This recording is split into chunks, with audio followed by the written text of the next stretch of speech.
Are you ready for the best damn sports radio show on the planet? Man, our nation, rise up.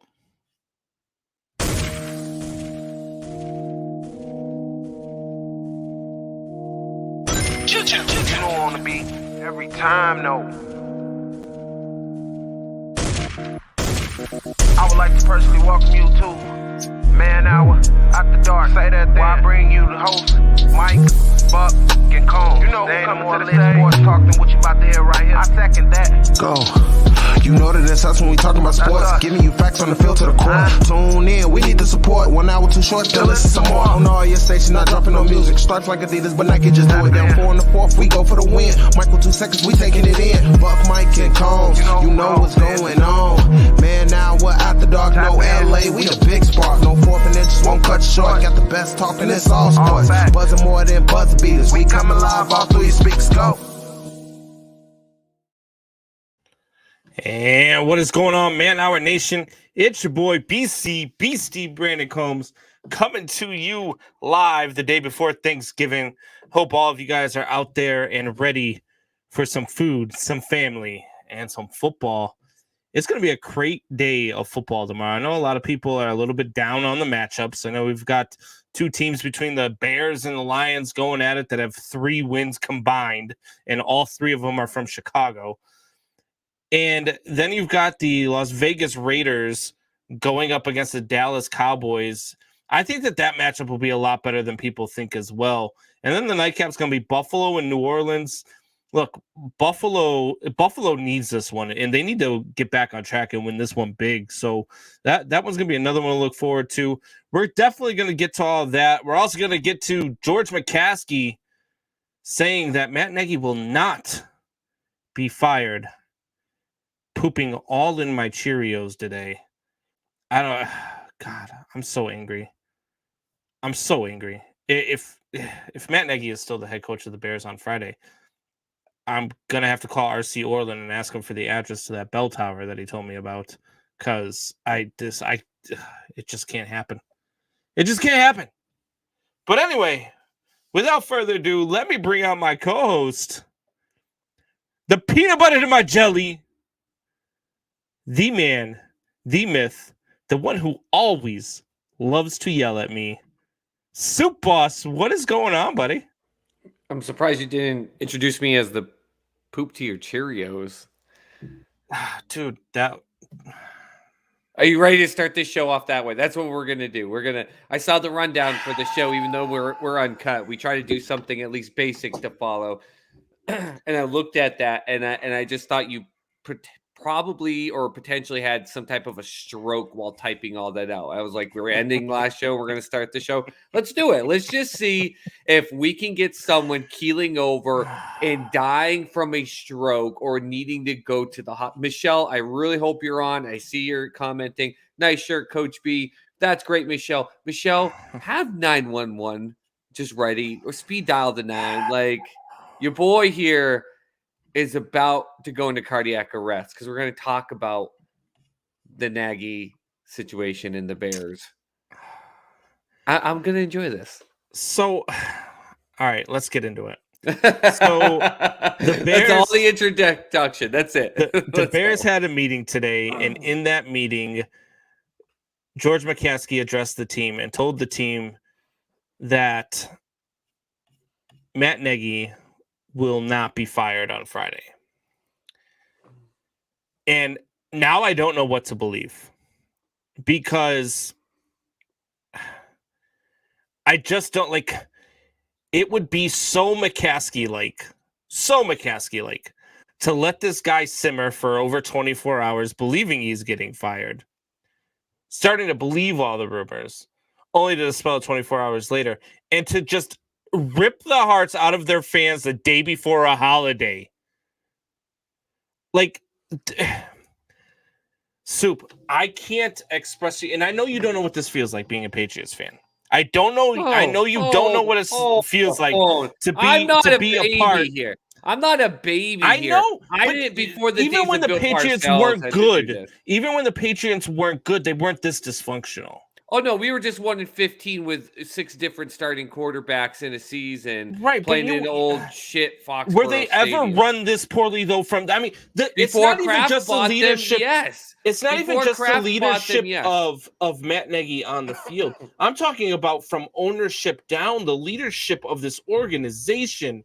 The Patriots were It's just so bad. They were going to send them to St. Louis or potentially Hartford. Think about that. Hartford, Connecticut was seen as a potential better landing spot for a team to start up because it was so dysfunctional. It's the one sport I have where I don't have to worry about a team from St. Louis. Oh, man. Here's the thing, man. I said it to you, and then I said it on the show a couple shows earlier or late last week, or whatever it was. And I've been saying it over and over and over. And even being a person working in HR, I say I get it. I get the discomfort of it. I understand there are reasons this, there are reasons that. But if you are in professional sports, especially the NFL and the NBA, where anything that you're doing is constantly getting leaked. It's constantly having sources come through. I don't care how great of a person you are. When there are guys that are working for ESPN or anything like that want to be, or Woj or anything, that are going to pay you under the table to be quiet and be called a source to get paid for what goes on in a meeting. Sometimes, and I give all the credit to Sam Presti down here with the Oklahoma City Thunder, because no one ever knows what's happening, because you know when the decision gets made, do you know what happens? It happens right then. There's no leaking. There's no giving the situation, because now you've got Allen Robinson up there getting all pissed off because there are reports about players being all pumped about this. You've got people going back and forth and asking things. You've got high school football team fans chanting this stuff, and then Nagy's guys sit there and be like, I didn't hear it. And it's all, you guys aren't even, I can't believe there's even a thought process that there's a game tomorrow for this team against a team who might potentially beat them for their first win of the game. No one's talking about the game. They're 31 to talking negative 3. Matt Nagy's going to find a way to lose 3 points. We're going to lose 31 to negative 3. This is the reason I say, if you're making the decision, do it. Just do it. What difference? People are like, oh, you don't give an interim coach that long of a time, blah, blah, blah. Well, what's the damn difference? If Matt Nagy sucks so much and he's going to suck it up and have a terrible game against the Lions, what's the damn difference? Have one of the assistant coaches who's been there just step in. What happened if, like a serious question, what happens? Oh, and he did. Matt Nagy gets COVID. What happens? Someone steps up. Just fire him, because now what you've created is a reaction. Every action has a reaction. And now you've created a situation that the owner is uncomfortable and doesn't know what to do. And you got a big name wide receiver like Allen Robinson, who's having a crappy year, but you want to keep the guy around to see if maybe a new coach who could develop Fields, and you get that Pro Bowl Allen Robinson and everything is up there speaking in front of the media, being like, yeah, this pisses me off. You've created a situation where you're trying to play damage control behind the scenes. I'm like, oh, no. We're I don't know where you heard this information. We're not firing anyone. You were going to fire him. You were going to fire him on Monday. When those sources leaked it out, that's because in a meeting, in a conference room somewhere, the Bears owner said, that's it, we're done. This is over with. Stop making it extend out. In professional sports, the sources are going to leak everything out, man. And now this is going to kill you as a fan. For 2+ decades, this Bears team has just been run so poorly. George McCaskey, Virginia McCaskey, like it's just been so bad to watch these teams. Now they've had a couple of good teams. They've made it to a Super Bowl with Rex Grossman as their damn quarterback. And I don't understand how a front office, how an owner of a franchise can sit there and listen to it every single day and pretend like they don't see what we all see. Pretend like they don't see a head coach who was just completely lost, completely out of his league as a head coach. I don't know how they don't see. Some people want to stick by their own decision. Well, right, but I don't understand how they don't see when your head coach goes down with COVID and you're a 6-point underdog He goes down with COVID. All of a sudden, you're a 3-point underdog, and you gain 3 points. Everybody knows. Yes, on speed dial. Everybody knows. I'm glad you had something prepared already. Michelle's already been warned. Everybody knows that Matt Nagy is the problem right now. Everybody knows that. And they realized it. They came to a realization on Monday. Why did it take till Monday, though, Soup? Because at the end of the day, you still have to, and I get what you're saying. I get it. Because you as a fan see it as a fan. Him as an owner, this is the problem sometimes. Owners stop becoming fans. They become what is their own criteria. And they'll go down with the ship. They'll be like, I made this decision. And sometimes there are owners and GMs that end up, the owner will put it on the GM when it's not the GM. The GM sometimes is behind the scenes like, you listen, we're falling behind. This plan didn't work. And they'll be like, no, I made this decision for a reason. That's why we hear about so many things in New England land about Kraft and Belichick and that whole relationship. And sometimes Kraft gets pissy with Bill. And there's an element, though, where at some point you got to trust the decision of Bill. And I think in this case, your owner probably was just like, listen, I put the people in the place to trust. I really thought Matt Nagy, he got a Coach of the Year award before. We have the ability. We've been to the playoffs. Like, it's just one player, or maybe we just got to see it through. So it took what you talked about, the COVID game. It took seeing him not being there and the players maybe playing a little bit better. It finally took enough of the nail getting drilled in his head because it's his own team. It's his own kids. It's his own baby. He doesn't see it as a fan. And sometimes we as parents, when other parents are probably looking at our kids being like, why is that kid blowing snot bubbles and finger painting with their eye drool? And we're like, oh, they're so beautiful. And it takes you a little while before you go, oh, all right, we need to wash your hands. That's what's happening in Chicago. My issue, I know for you as a fan, the issue is why wasn't it sooner? For me, once you figured it out, cut the ties. You've let a 3-day circus now make a bigger issue. I'm not looking at it as just a fan, right? Because there are some times where I will look at things as just a fan, right? So when I'm in the midst of watching a Bears game and I'm yelling about the refs or I'm yelling about, that's me being a fan and watching the game as a fan. I don't understand because me myself, look, I'm a field supervisor for a construction company here in Chicago. So I hire people, I have to let people go, I do all that stuff. I'm in charge of the teams, right? So when I bring somebody on and I know after 30, maybe 60 days that this isn't going to work, I let it go. It depends on what McCaskey you're talking about there, Drew. But I make the decision, hey, look, this is either going to work or it's not going to work. Or, hey, maybe we need to just give it a little bit more time and then maybe it'll work. Different industry. We're talking about 4 seasons, Soup. But you're talking about a season in which they still walked in this year with higher expectations. Admit it, even you. But why? If we can have Fields come in, no, I didn't want. If Fields can get on the 7-9, or 7-10, and if they were 7-9 or 7-10, that's an expectation of going up from last year and saying, okay, if you got they 7 were a or playoff 9, team. They won 8 last year. Anything less than 8 is a step back. But if you do it with a rookie quarterback, then it gives you like, hey, it's almost like a small bit of a restart. We do it with this rookie quarterback. Hey, we can build from it, and next year you can do even better. There were expectations there. So my reasoning for 7-10 when we did our picks on the show, my reasoning for 7-10 was Matt Nagy. I said if anybody else is coaching this team, they might be a 10-11 win team. Because somebody who knows what they're doing, somebody who can make adjustments mid-game, somebody who can develop a scheme that is geared towards their quarterback. I mean, look, they went into that game last week against Baltimore. They did not have one designed rollout for Justin Fields in the entire first half. Not one. The injuries were also there in the beginning of the year too, were they not? So you're saying if a different coaching staff was in there with the injuries that they wouldn't probably because a different coaching staff would not have had Andy Dalton start the season. I'm not trying to be pro Matt Nagy here in this situation. The only point I'm trying to make is that the comment of why did it take so long to me is a fan comment.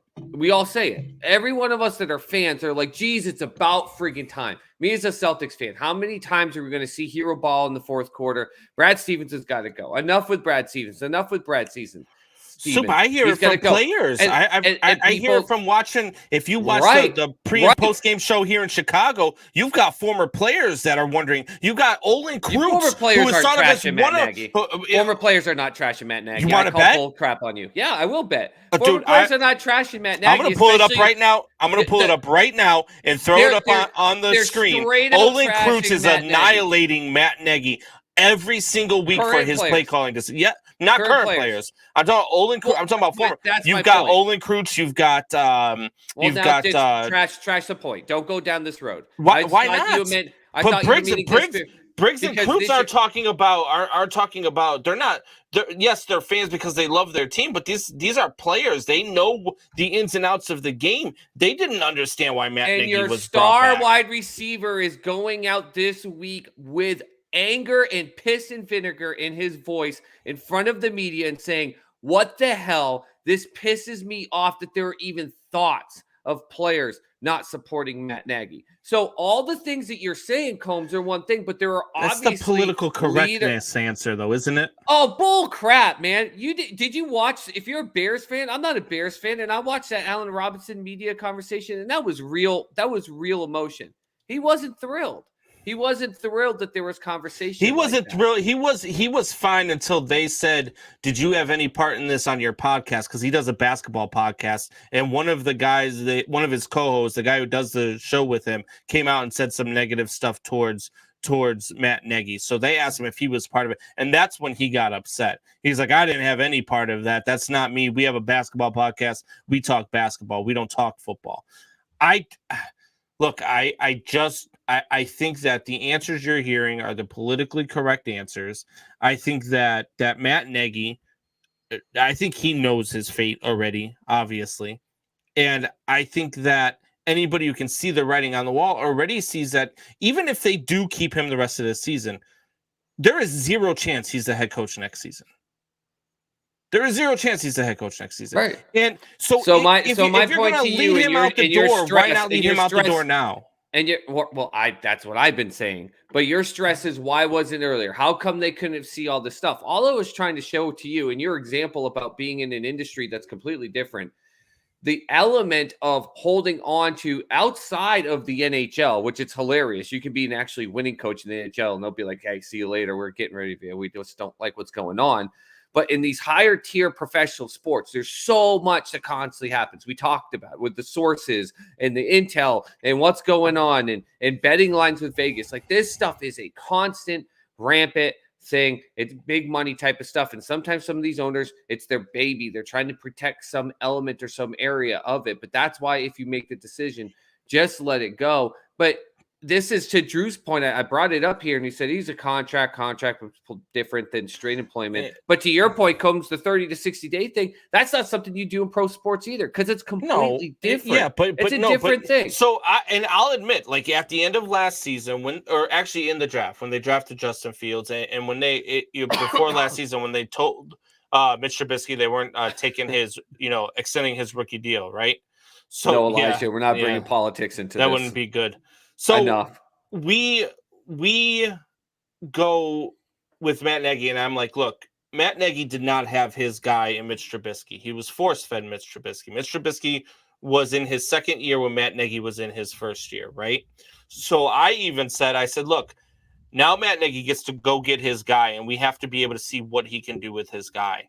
And from the jump, in preseason, in training camp, he handled it the wrong way. You're talking about Fields.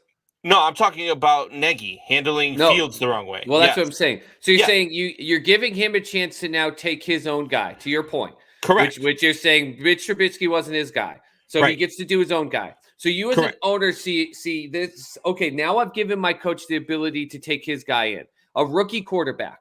And you're going to say that you as an owner, not as a fan, are going to look at it and go, "Oh God, man, yeah, you've been able to oversee this kid for 2 months maybe, and I just don't like the way that it's going. You're out the door." Or even the first couple weeks when you in look at elements it and like you that. and You have to give it time. believe in your first round draft pick enough, your franchise quarterback enough to even give him an opportunity to win the job, because from the jump in training camp, Matt Nagy's approach was there is nothing that Justin Fields could do, and these are his words, nothing that Justin Fields could do to win the starting job from Andy Dalton. And you want to know And why? that was a terrible, and you want to know thing to why? do. You want to know why?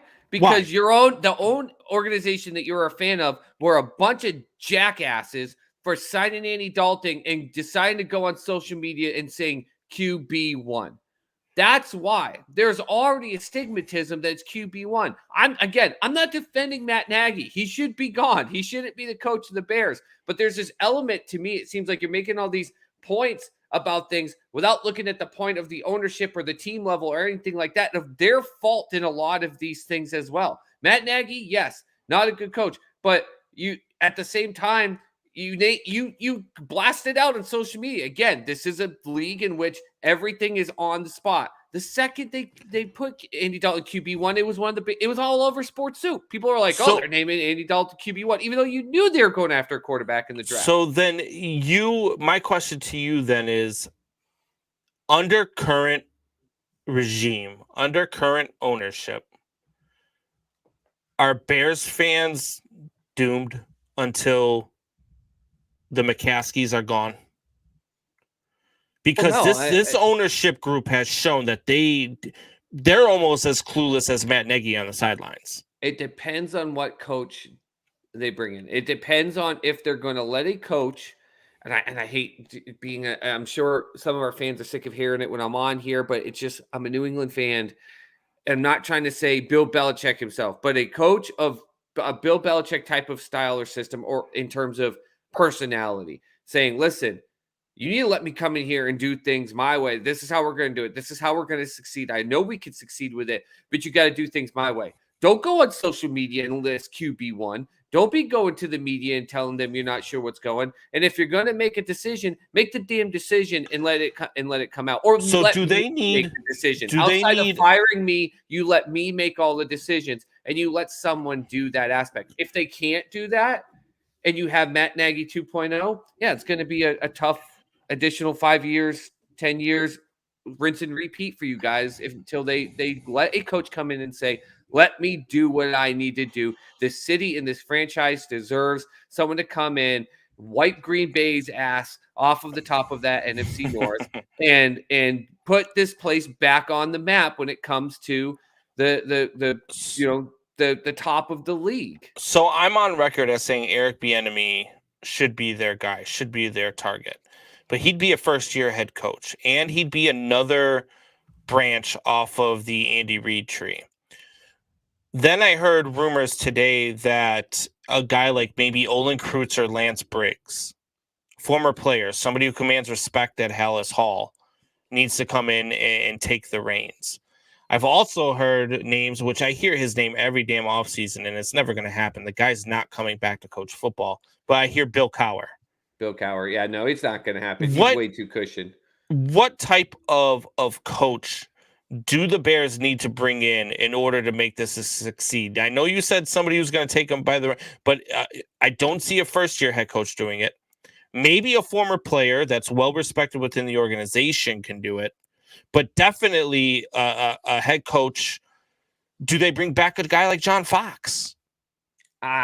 See, I don't know. With the way things ended there, I wouldn't. You got to give someone that doesn't have history there. First off, you can't have someone with history, even a former player. Even if Brian Urlacher himself said that, I will coach the hell out of this team. Oh, you're going to become Michelle's least favorite person. That is her man. Her man, but is she wearing the Bears underwears and panties like I know you do? On she makes me keep I have a Brian Urlacher autographed helmet that I cannot take off of the dresser in our bedroom. That wasn't a knock on Urlachers. It's me saying you can't have anyone that has any history in that building in any way, shape, or form. Even if you were an assistant of some sort that came through the system and you want to come back, like they need someone that literally just comes in. We did this in retail operations all the time. When you had a location that the manager didn't do well, the assistant manager couldn't do it, managers in training around the district that would help out and everything, and they just couldn't do it. You know what we would do? We would literally do a SWAT team, which was you just wipe everything out and you bring in a brand new manager and a brand new it's supporting staff from people who either had zero experience with that building or that part of the region or anything. And you know what would always happen? Brand new system, brand new style. Yeah. But you know what we had to do was say, this is yours. It's all yours. You have the ability to succeed above no else. Want to know why? Because the expectations are down here. But you have to come in here and absolutely murder it. And that's it is what would going to happen. be so hard for the McCaskies if they don't pull the trigger on Friday and let Matt Nagy go. It is going to be so hard for the McCaskies moving forward, because if they lose the game to Detroit That's what I was going to say. tomorrow, If they lose, that's going to be even worse. But say they win. Let's say the Bears go out and they beat Detroit tomorrow. If the Bears win, they've got, like I said, I mean, we've got Arizona, Minnesota, Green Bay, Minnesota again, freaking, I think the Steelers, like, they have got a gauntlet of a schedule left. I don't think they win another game, even if they do beat Detroit. I don't think they win another game after that. And do you want as to he keeps put it losing, into there is no way that, I mean, it is going to be hard for the McCaskies to walk out of Soldier Field, let alone walk into it.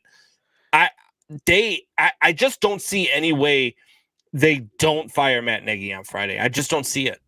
If they don't, though, now talk about this as a fan. You obviously are going to be frustrated, right? But in the situation, are you assuming as a Bears fan that if they fire him or not, that the record is going to be any different based on that schedule? No. Yeah, look, and that was the thing for me coming in, and that's why I picked them at 7-10. I picked them at 7-10 because of Matt Nagy. I picked them at 7-10 because of the schedule they played. This schedule that the NFC North played this year was just brutal. I mean, to have the NFC West this year for your out of division schedule, and then to have the AFC North as your out of conference schedule is just a brutal freaking schedule. It is. And so to me, I didn't feel like the Bears, even with the rookie quarterback, what I wanted to see coming out of this year was the development of Justin Fields. I just wanted to see him progress, and it is impossible to see him progress underneath Matt Nagy. And that's why I think, to answer your question from earlier, a coach that needs to come in and not only take this by reins, but here's what they have to be careful of. Don't go get a coach whose sole focus, himself or her or whoever, is going to be Justin Fields. You need a coach that can coach that whole team, because you need someone specialized as the quarterback coach. I think this is a too higher situation for the Bears. It's a head coach and it's a quarterback coach. And of course, the head coach is going to want to support it, but the ownership's going to say, listen, you can't just bring in your buddy or someone you owe a favor to or someone that's always worked around you. You need to bring in someone that is going to be there early with Fields, that's going to stay late with Fields, that's going to get into his ear, that's going to have him watch film and smack him in the back of the head when he makes the wrong, a statement on the field, on the film. Like, the head coach is going to have enough additional stuff, because the Bears are not a quarterback away from being successful. The Bears are an offensive line away from being successful, a quarterback away, an additional wide receiver, maybe the route schemes, even with a decent defense, like a mindset of maybe going from, like, what are they right now? A 4-3? Maybe you change up to a 3-4. Like, a head coach that's going to come in here and really reset that culture cannot have, as important as it is to the fan side, Justin Fields be his number one concern. It's going to be a big concern, but they got to have a QB coach that's going to go in there and keep Fields on his hip. And this is going to be the last thing I say before we go to break, because we got Graham Wallace coming up with the power rankings here. Last thing I want to say before we get to break is that the way that this should have been handled by the Bears front office, by the head coaching staff, is that the day they drafted Justin Fields, they should have said he's competing for a starting job with Andy Dalton. During training camp, when he clearly beat out Andy Dalton in training camp, should have said Andy Dalton is going to be a great backup. He's going to be a mentor to Justin Fields, and they should have come out week one with Justin Fields playing and Andy Dalton being the backup. No, they wouldn't. I don't think they would have a better record, because the Bears just can't beat Green Bay with anybody at quarterback lately. The Bears wouldn't have beat the Browns that game with anybody at quarterback. It just wouldn't have happened. So I don't think the record would be any different right now, but I would have liked to have seen the progression of Justin Fields. And Matt Nagy he's incapable of being that guy. So I'm interested to see how the Bears go with this come Friday, but we're gonna get to break, and when we come I'm back, interested to see if you don't have a heart attack by Friday afternoon. I'm gonna have Michelle on speed dial to make sure you're okay.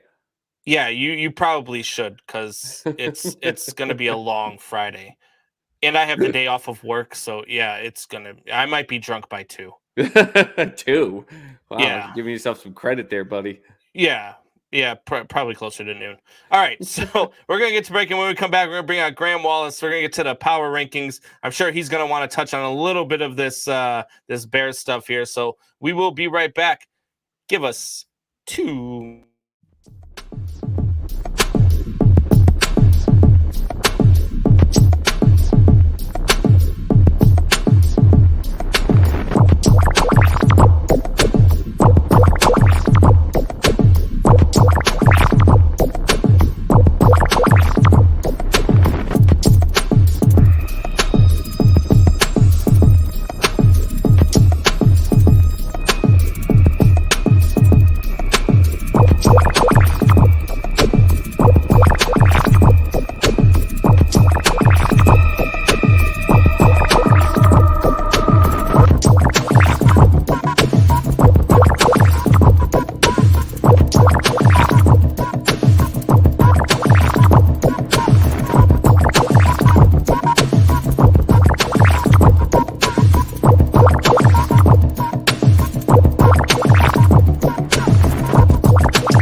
And we are back. It looks like Man Hour Nation is outside the studio going crazy.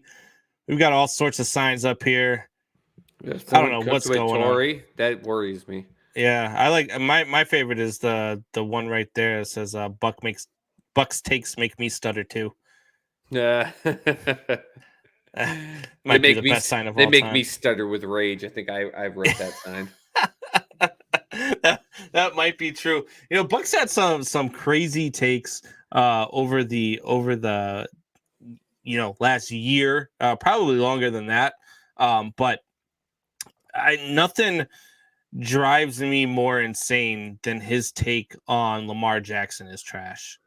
Because I don't understand the hatred for Lamar Jackson and Lamar Jackson. I mean, and the only thing that you have to say to him is look at the numbers, because that just disputes your argument right there.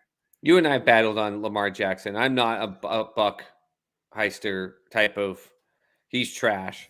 I don't agree that he's MVP caliber though player either. His MVP award, I think, came at a year where he got it was kind of like the Dustin Pedroia flash in the pan MLB MVP type of thing. They were excited to have him. But at the same time, I put Lamar Jackson, I put him as a decent quarterback who happens to be in the top 10 running back in the league, and that makes him a dynamic force when you put those two pieces together. You get him to rush outside the pocket where he has to throw, though, and he's not a good QB. But the reason why I bring up Bucks he sucks takes, and he could take him off. Yeah, so. The reason I bring up Bucks takes is because Buck says some crazy things. But sometimes they're not as crazy as this guy's power rankings can be. And I haven't seen his power rankings yet, so I'm not sure where we're going. But let's welcome Graham Wallace to the show. Bus, what's going on, buddy? Hey, Combs, Soup Boss. Good to be with you. First time I'm on with you. Been a few weeks since I've been on with you, Combs. Great to be with you guys. What do you mean you haven't seen my power rankings? I haven't seen the power rankings yet. I think it's a big secret. Okay. So I think here's what I think. I think Buck knows the power rankings. I think that Buck knows that my head might pop off during these power rankings. So I think he's sitting at home watching right now in Kansas with his family for Thanksgiving. I think he's watching the show and kind of like greasing up his palms right now. Like, I can't wait for this. So, you know, he's already editing some short. I don't know. I I took my lumps for not jumping on the Cardinals number one train. I told you for a few weeks, and then I had them at number one, and then you weren't on. And then they lost against the Packers. I tried to drop them back down, so we'll have to see if they didn't find have a way to drop them back down. I mean, well, look, I did drop them back down, and we'll have to see if they find themselves back on the top spot. Man, they better look. When you're winning with Colt McCoy, you better be the number one damn team. Twice. Are you trashing Colt McCoy right now, buddy? I am, and you know what? Screw your Longhorns. I am trashing Colt McCoy. The only quarterback outside of Russell Wilson to win in Seattle, Graham, each of the last 2 years. Yeah, just that's right. Just tell me your power rankings. Wow. Just tell me your power rankings are better than the college football playoff rankings. I think so. I haven't been paying a ton of attention, to be honest, to college football this season. Alabama's still in there. That's all you need to know.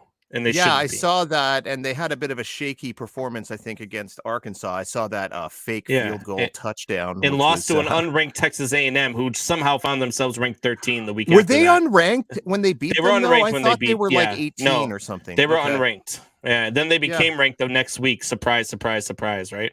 Yeah, it's had to always make that the look same. like a good loss. I don't know. Yeah. I think I have to cut out college football and just figure out what's going on in February when draft season starts. It's just.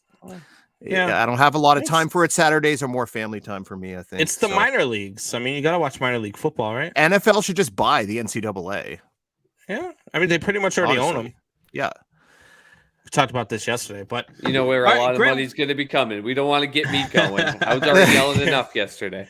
Graham, what's your take on the Chicago Bears situation with Matt Nagy before we get to your power rankings? Yeah, it's a tough situation. I agree with a lot of, I guess I'm pointing the wrong way, of what Soup Boss said there. You know, like the really good organizations, I like the Sam Presti reference there. You don't hear anything. You just hear, bam, they're trading for Chris Paul. Boom, they're trading Russell Westbrook. They just do things. They don't talk about it. So I think they're in a tough position. I will say they got completely robbed in that Monday Night Football game against the Pittsburgh Steelers. A couple of hard quarterback hits on Justin Fields, and then a terrible call on a crackback block. Which the taunting was I'm just getting to that though, but the touchdown for Jimmy Graham should not have been called back. That crackback block call was terrible. So they should already have 4 wins, I think. And you know, the Baltimore collapse was tough, but they did play pretty hard in that game. I'm not going to sit here and defend Matt Nagy, although I will say he won 12 games with Mitch Trubisky as his quarterback, and then he got back to the playoffs last year with him primarily being he won 12 games with a great defense. Not Mitch Trubisky as his quarterback. Trubisky was his starting quarterback, right? Yeah, the same thing with Rex Grossman going to a Super Bowl. Rex Grossman didn't go to a Super Bowl. That defense took them to a Super Bowl. Bears have never had a good quarterback ever. Sid Luckman, you have to go back to the 30s, honestly. They've got one now. I don't believe they do, but we'll see about that. I don't think there's, I think Mac Jones is a good quarterback in this class. And I think Lawrence might be good. Lance could be good eventually, but I think Zach Wilson and Fields are busts. Oh, wow. Those are my busts out of this. Now that you've already had one horrible take, let's get to your power rankings. Okay. Sure. Where do you want to start? Let's just start at number 15. We all know who the bottom 15 are. Let's start at 15. What do you got? Real quick. Go ahead. That Bears playoff game, by the way, last year. What's great about that is no one remembers a damn thing about it except it was the Nickelodeon playoff game. Oh, everyone loved the SpongeBob goalpost. That's all anyone remembers about it. That's true. I don't remember a thing. I think there was a drop touchdown. That's all I remember. Someone had a surefire touchdown and they dropped it.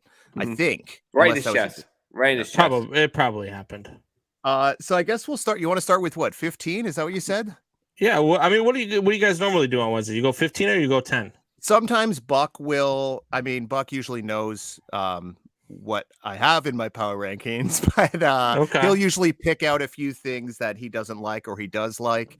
But I'm fine if you just want to do the top 10 or whatever. Yeah, let's do the top 10, and Soup and I will just yell at you as you go. Yeah. I mean, there's definitely going to be maybe some controversy. You've already kind of pinned it up by how about comparing this? Why it to don't you Buck's give me? takes, but yeah. Why don't you give me the best team that's not in your top 10? Best team Let's not start in there. my top 10.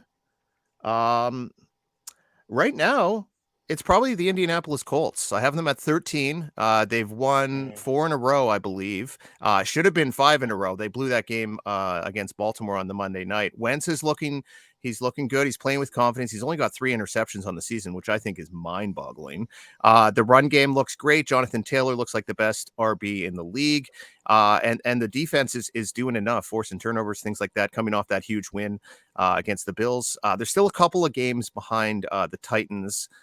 And they've lost 2 head-to-head matchups. So winning that division is going to be a really tough challenge for them. But they're looking like a playoff team right now. That's for sure. Are the Bills in your top 10? The Bills are actually just outside my top 10. They're at number 11. Okay. They've lost 3 out of 5.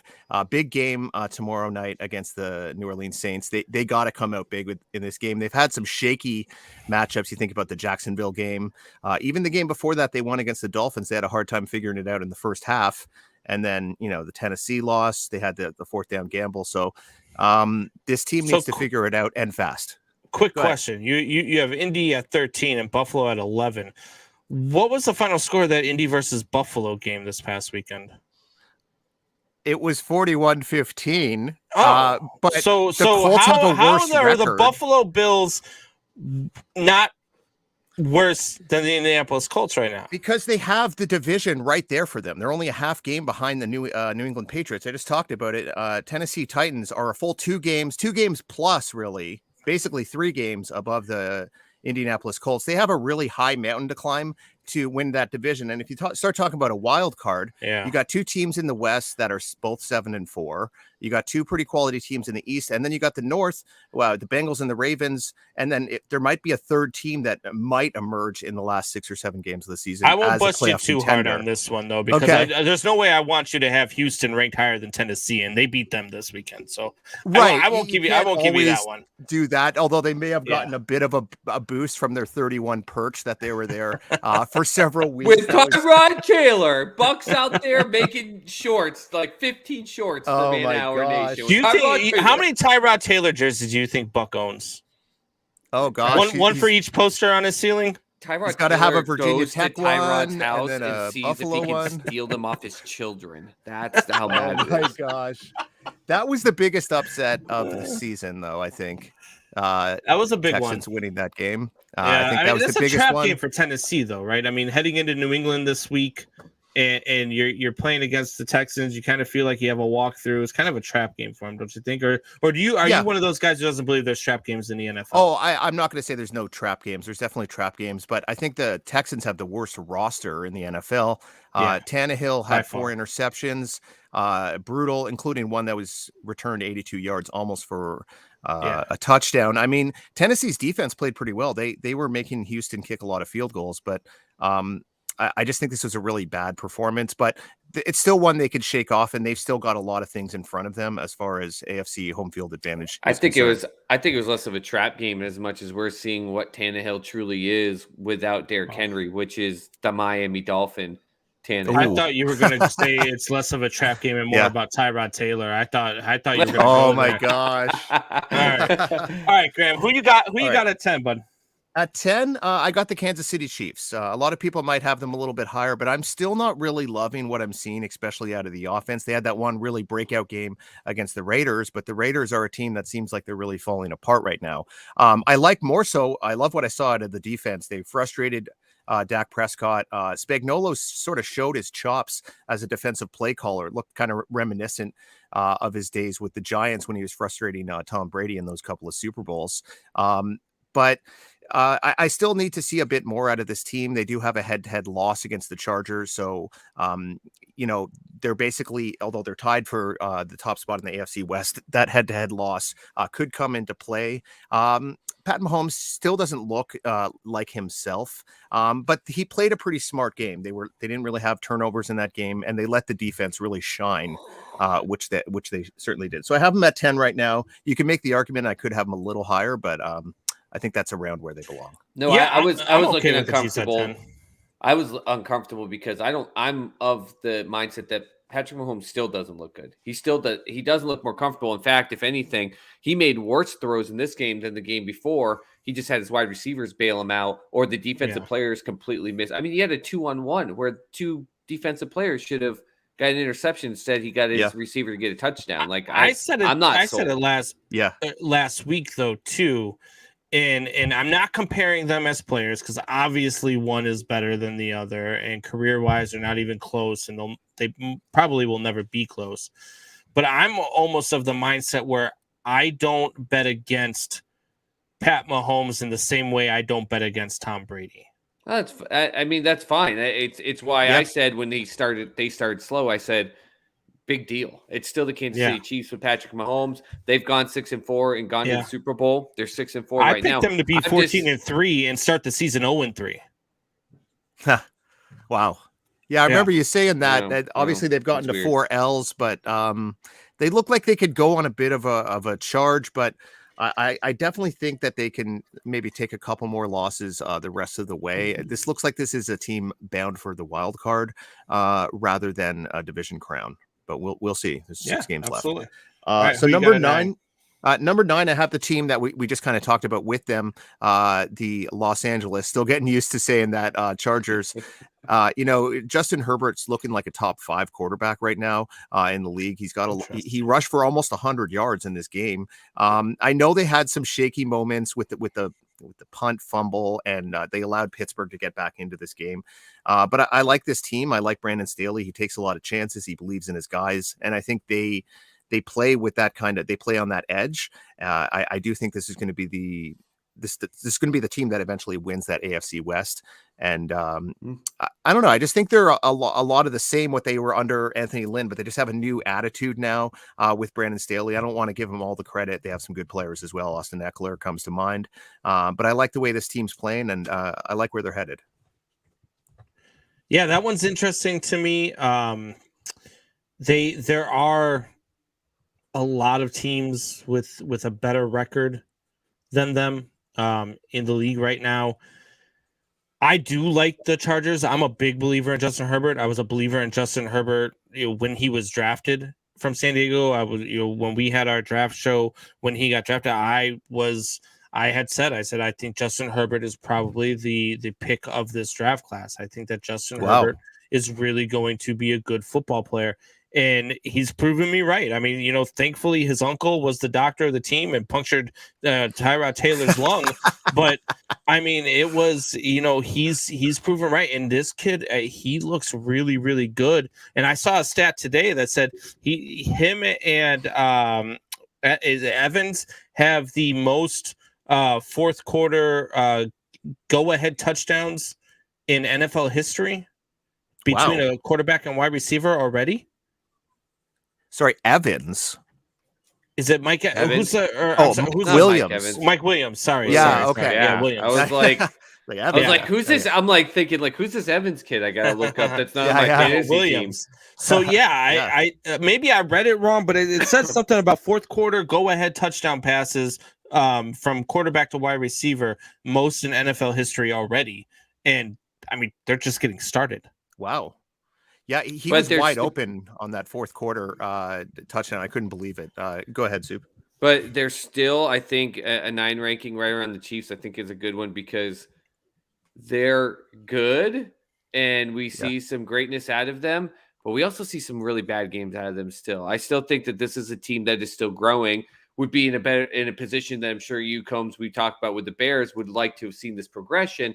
We see it, but there was MVP talk and high-end praise, and it was like Buffalo and the LA Chargers were the two hot, trendy picks for their quarterback being the MVP and them dominating out their division. Both those teams are kind of getting knocked down a peg. Like, listen, you may be good, but you're not tearing this league up apart. There's some teams that are still finding a way to kill them. Herbert, I mean, he had almost 100 yards rushing, but I mean, I could have had about 50 yards rushing in that open field with my bad hip at 41. So it's not that I'm not giving him credit, but there are just some games though I still see where it's like, is this the same Chargers team? And then there are games where I'm like, man, this is this weekend the best team in football. So until they can find a way to weigh those bad games up a little bit more, I think it keeps them in between the 6 and 10 rank, in my opinion.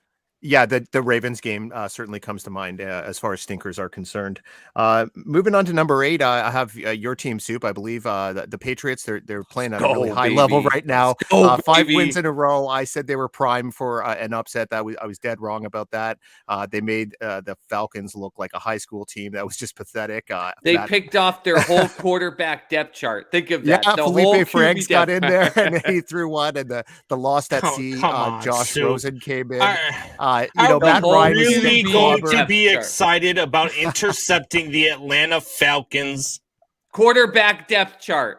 You're missing that point. The whole QB depth chart. That's not something that happens in the normal NFL game. Hey, Soup, Am right I making now, it like right that now, means they're the name me greatest the other team two ever? quarterbacks No. other than Matty Ice. Name me the other two quarterbacks. Go Josh ahead. Rosen is his Okay, backup. and who's the third one? Jackass. I don't need And to who's the name third other one? one. Yeah, you do. No, I don't. Yeah, exactly. Because he probably just came out of a grocery store last week. If the Bears had gotten 3 interceptions off of a whole quarterback squad, you'd be out here talking about how the Bears are the most underrated If defense. the Bears got Get the 3 hell out of here. interceptions, period, I'd be excited. Exactly. So- I could be excited about it. It was a neat little stat. Relax. Felipe Franks is the name you're looking for. Yeah, Former Franks, yep. Florida Gator. Chop chomp. Number 7 is a team that's been slipping, but they're slipping from a pretty high perch. They were 7-1 just about 3 weeks ago. They've lost their last couple in pretty unimpressive fashion. They were off this past week, but they were still in pretty good position. The Los Angeles Rams. They're going to need to find a way to find that early season magic with Matt Stafford and Coach Sean McVay. He's looked pretty shaky the last couple of weeks. I think the lack of a consistent running game, although Henderson has done a decent job for them, has hampered them at times, as well as some of the decision making by Stafford. I mean, I talked a little bit about this with Buck a couple weeks ago. Stafford is hardly a proven quarterback as far as playing in a lot of huge games. And we're getting to that point in the season where he's going to need to be sharp. I mean, he's had a good career. Don't get me wrong. I'm not a hater of Matt Stafford. I think he's a really good quarterback. But, when you play for the Detroit Lions for 12 seasons, you're not playing in a ton of big games. So I think that's starting to show itself a little bit. They're going to need to figure it out pretty quickly in these last 6 games. They could still possibly win that NFC West, but they're probably going to have to win the head-to-head matchup against Arizona and not lose more than maybe 2 more games. So we'll see what happens. But they're still in a pretty good spot, I think. I don't think it speaks anything terribly that Stafford goes in a lull. Like it happens. Every good quarterback has a lull. Tom Brady went out and looked like garbage against the Washington football team. Like it happens. It's just the fact that they went out and got Von Miller and OBJ, and then he's like, forget this MVP type of playoff caliber games I was playing. It's just bad timing. It looks really. It's just like really, like we made 2 big splashes to try to like beef this team up even more. And now you're deciding, I don't want to play like an MVP. So I get the frustration out in LA for the 3 fans that are cheering for him. That many. Yeah, it was pretty disheartening, uninspiring performance. OBJ just seemed to give up on that deep ball from Stafford. I think it was on the Sunday night game a couple of weeks ago. I mean, his best days are already behind him. He's only 29, which seems crazy. But you'd think you'd see a bit more life, a bit more inspirational play out of that team, and it hasn't happened. So hopefully they could figure some things out. Not hopefully, but as far as my rankings are concerned. I look at OBJ like an ex-girlfriend, right? That you give a second chance to. It's your fault when you're disappointed Michelle. at this point. It's your fault. Yeah, it's your fault when you're disappointed at this point because you already knew what he was when you took him back in. And if Right. you're still disappointed in what he's providing to you on the field, it's your fault, because he had 3 good seasons and hasn't had one since. So Well, no. it just doesn't, it boggles my mind when people are surprised that he's not performing well. I think the element what we were talking about with Matt Stafford is probably part of why it happened, because as much as we joke about it, I'm telling you, everyone talked about it just in like posts and memes and stuff about OBJ's dad. I went and watched that whole thing. He put together one hell of a video that would give a lot of people that probably only listen to the people that do the broadcast and then the fans online and the beat reporters and everything about how terrible it is, that could have looked at that and said, man, if we had a quarterback that wasn't Baker Mayfield thrown to him, that would be huge. And if you're the LA Rams sitting there going, Matt Stafford's having an MVP caliber year. We've got Woods. We've got Kupp. Like, if he's streaking down the middle of the field wide open 40 years down the field, this is a godsend. I could see that's why the Rams did it. When you watch that full film that his dad put out, it was a 4-game spread, and it actually blew my mind. The problem was Woods goes down. And then, like you said, then the OBJ of just quitting on a route, I was just like on that deep one. I'm like, what the hell are you doing, man? Like, that's what you can't do. You can't do. Yeah, it was tough to watch for sure. I just didn't think they needed him. And I think it was also incredibly selfish, some of his behavior, and the video I thought was really dumb too. But number 6, I got the Dallas Cowboys. They're coming off a bit of a stinker. You guys might lash out on me at this one. I still think they're in a good spot in the NFC. Dak Prescott just had one of those games. It looked like he had CD Lamb for the touchdown. Snead goes up and gets it. He kind of underthrew it. They just could never seem to figure things out. I don't know if Steve Spagnuolo just gets better as a defensive play caller in November and December, but Chiefs seem to go on this. Yeah, it certainly is. They seem to go on this roll late in the season when they're forcing turnovers. They're getting sacks. Chris Jones had a big time performance. I know we're talking about the Cowboys here, but I'm not overly concerned. I still think they've got some things in front of them. I really like the rookie linebacker Micah Parsons. What a season he is having. We were all talking about Diggs there, and Parsons is he's everywhere. He lines up in every position. Yeah, I love watching that kid. I've been watching stuff on him, and it's like, woo, don't ruin his career, Dallas. Please don't. Yes, super versatile. Probably possibly the best defensive player they've had there since DeMarcus Ware. Potentially, I wouldn't disagree with that if at all. You think about his potential as the career he could have. So I still think a lot of things are in front of the Cowboys there. They just need to kind of stay focused. Eagles and WFT have won a couple games behind them, but they're not really closing the gap. I think Dallas is clearly the best team in this division, and they could probably get themselves into the top 2 or 3 seeds. I know only the top seed gets the bye now, but I still like what I've seen out of this team. I don't know if I'm with Buck having them go all the way to the Super Bowl, but I think they could at least get there and perhaps win a game. I think go ahead, Combs. Yeah, I think that with this team, they're so bipolar. You just don't know what team's going to show up week to week. And it is very hard to be an elite team or be a top 5 team in this league if you're going to play football that way. And I'm not a big believer in what they're doing as a whole. I think that they've got some questions. I think that they've held on to their running game a little bit too long. I think that he is not being used the way that he would like to be used. I don't think that they are doing the things that they need to do with him. And so I don't know what that is. So I'm okay with them there. I'm okay with them there. You could say Tony Pollard's been more productive at times this season. Yeah. Sorry, Soup. No, that's what I was going to go with the Pollard thing. I think it's funny because Zeke kind of, he comes from that area up by Combs, and to hear it's not say that Zeke is just not living up to his potential, and instead they're not utilizing him to his ability. And yet Pollard is a guy 2/3 of his size, and he's running through the line. It's not like they're putting Pollard in just little swing run options or just the screen elements. They're giving it to him in I formation, and he's cutting right through the gaps putting his shoulder into defensive players and cutting off 9, 10, 11-yard runs. Zeke's not doing that. Like, biggest thing to me isn't whether or not the year Dak's having. Yeah, he had a bad game. Mahomes got gifted a touchdown in that game. Like I said, like, I don't think either quarterback did really well. But then that's the game that Zeke should have been saying, feed me the ball, put it on my back. I just don't see it. I don't know if maybe he's got an injury we're not seeing, or we're just seeing a rapid decline, him as a running back. I don't know what it is, but I don't think it's them not utilizing him. They're utilizing him more in the pass blocking game, though. If you watch what the Cowboys are doing, a lot of the time when Zeke is in that backfield, they're not handing the ball off. He's pass blocking more than he's running the ball. They started that very first drive of the game. They gave it to him twice. He ran for 3 yards. Pollard came out. I'm not saying they're giving it to him, but he got the exact same ones, and he ran off 11-yard run right on the very next drive. Like, exact same formation, exact same gap, exact same blocking scheme. Not saying that Pollard.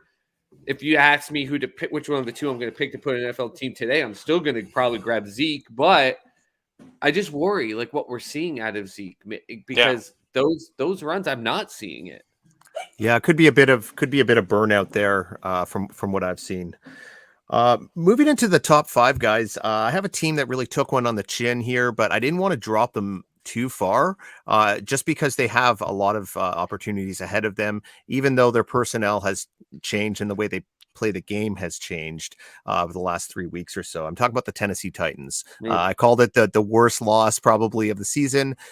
It was my number 1 team from last week against the number 31 team in my power rankings.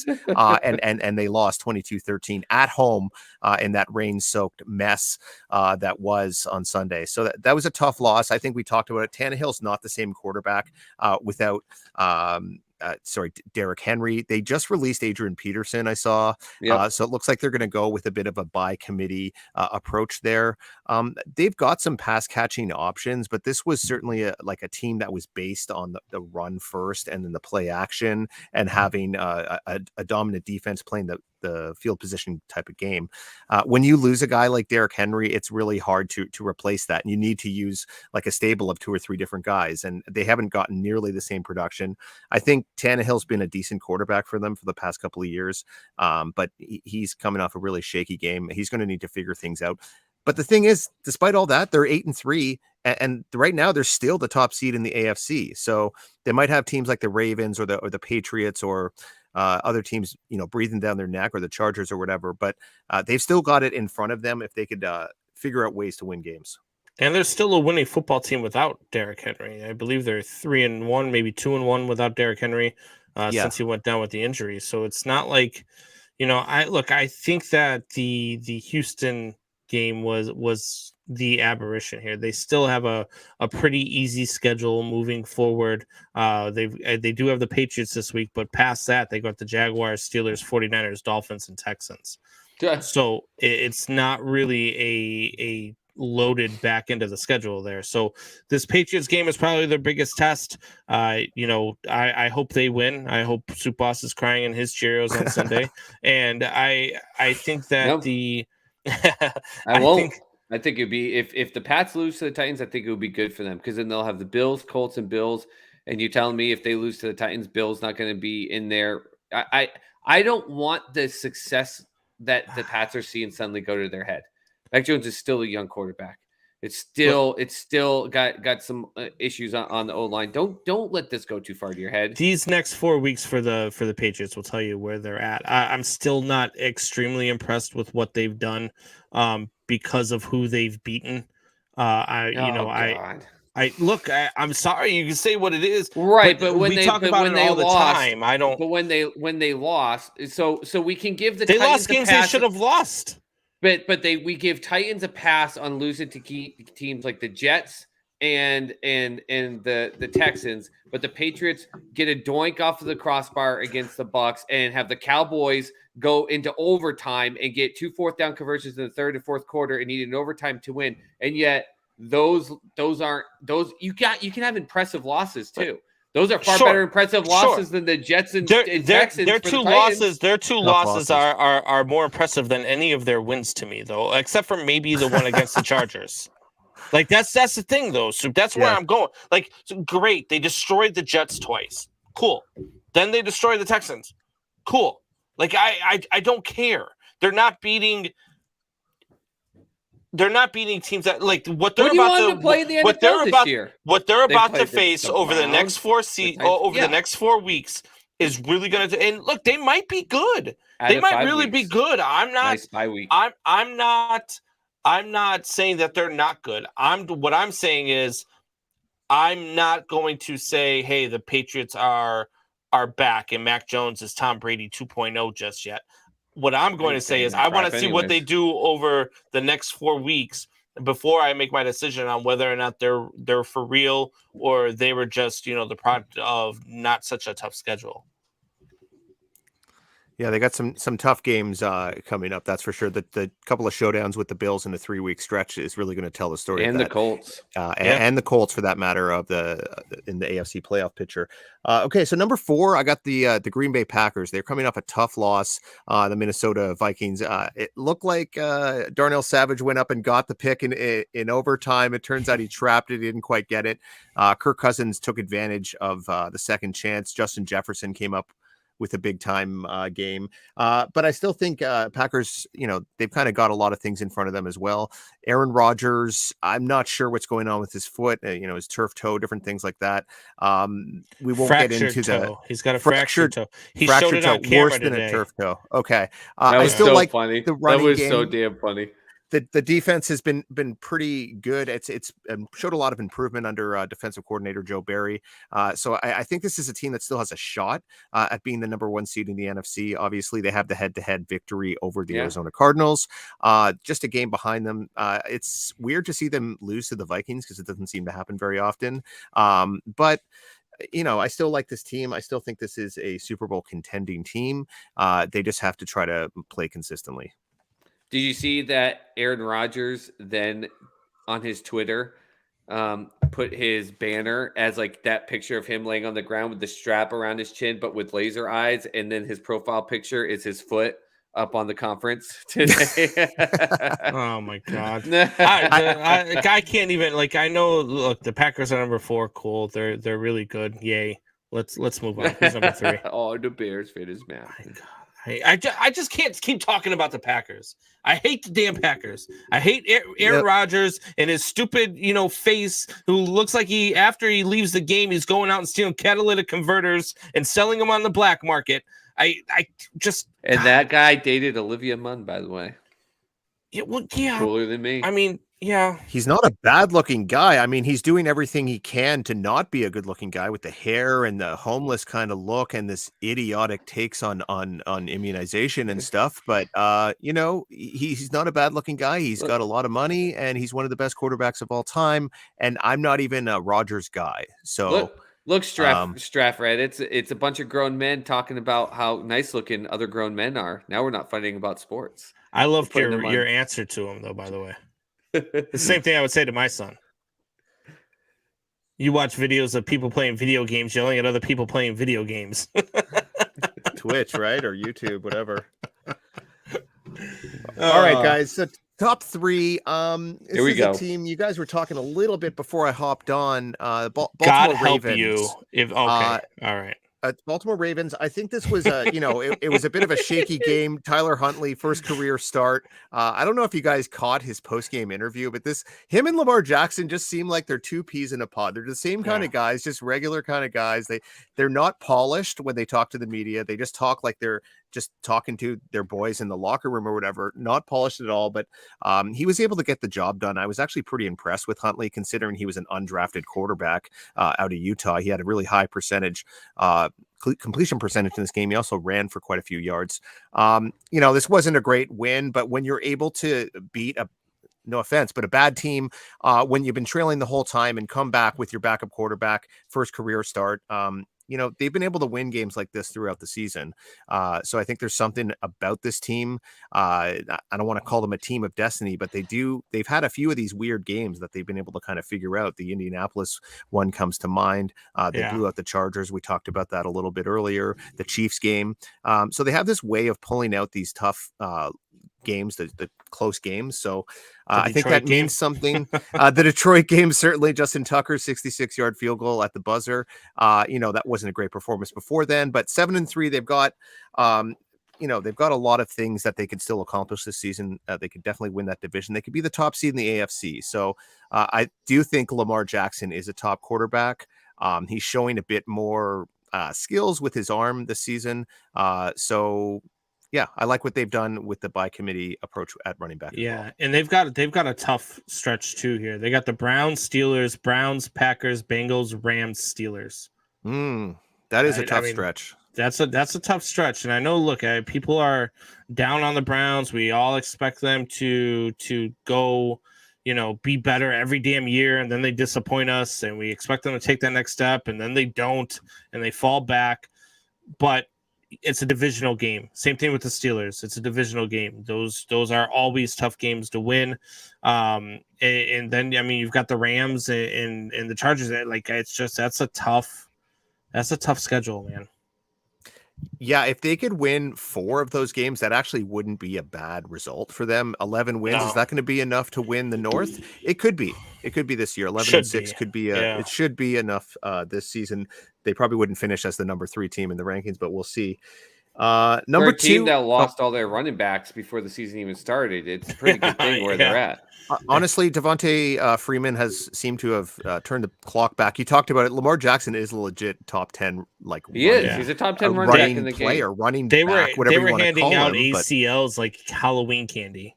Yeah. They were just. It was. I was wouldn't if I ridiculous. was a running back. I'd be like, nah, we'll go play at a high school field up the road on that grass. You can watch me. I'm not stepping on that turf because it was bad. Yeah.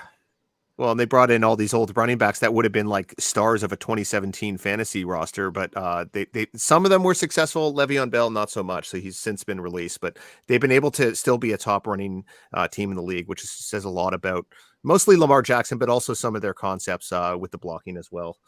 So number 2, I have the Tampa Bay Bucks. I kind of saw what I needed to see after a couple of pretty shaky performances by them. Blowing out the New York Giants on a Monday night is hardly a 5-star victory.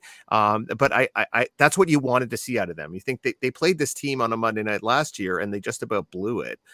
So I still think this is a tough, a good team. Tom Brady has all his targets. He's looking more comfortable there after a couple of games that he didn't look great. The defense looks pretty formidable. So I think this is a Super Bowl defending champs, and they're going to find their way, try their darnest to get back there. And I think they're capable of doing so. Do you think that them and the Chiefs kind of are still going to be on a collision course? All this parity we're seeing, all this craziness we're seeing, and I love it. in the end, we're just going to have a rematch in the Super Bowl. I don't know if I'm on board with that. I still need to see a bit more from the Chiefs. I think the Bucks are right there, but if they lose to a team like, say, the Rams or the Cardinals or the Packers, I wouldn't be surprised. This year, it's so hard to determine who the winner's going to be. Even the best teams have had stinkers. So, although I wouldn't be shocked if that happened, it's really rare to have the same Super Bowl 2 years in a row. I can't even think of the last time that happened. Where is the Super Bowl this year? Is it in Los Angeles? I'm honestly not sure. Is it in Vegas? Yeah. Oh, is it in Vegas? No, No, I think it it's is in actually in SoFi Stadium in LA. LA. Yep. Okay, so maybe Which is we'll gonna see be the Rams there. insane. Another home What- team in the Super Bowl 2 years in a row?